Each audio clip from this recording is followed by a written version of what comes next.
Namaste. In this video, I'm going to talk about the importance of thinking time. So, thinking time in the morning after your meditation, your morning sadhana, is a great idea because then you have dedicated time in the morning where you find answers or solutions to the problems you're trying to solve. So, this helps with two things, right? So, it helps you if you're the kind who overthinks a lot and you just think about your problem the whole day.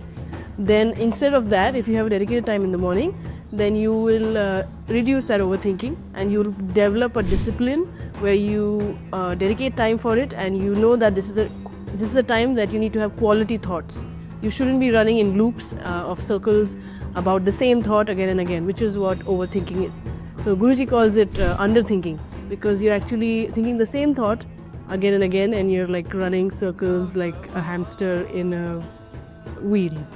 So instead of doing that, you can have this 1 hour or half an hour of time in the morning where you think about the solutions. So you can think about the solutions to your own problems to start with, and then you can also think of solutions to help other people.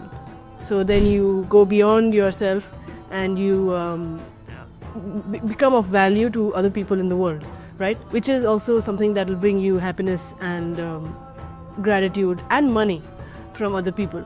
So have this time in the morning so you can stop overthinking. And the second thing that it helps you with is staying in frames. So there are two ways to lose energy. The first way is through the Akasha Chakra from the top of your head, and the people who do that end up becoming underweight, and then that's the ones who overthink. And then there's the other way to lose energy, that is through your moola and your guda, your sexual organs and your anus. And this is when you are getting out of frames in relationships and you're not able to be sure about what's your role in that relationship. So then you end up losing energy from downwards, and then you will end up gaining weight. So if you want to avoid those two things, then having a dedicated thinking time helps a lot. It has helped me with reducing overthinking. And so it can, you should try it and see how it works for you.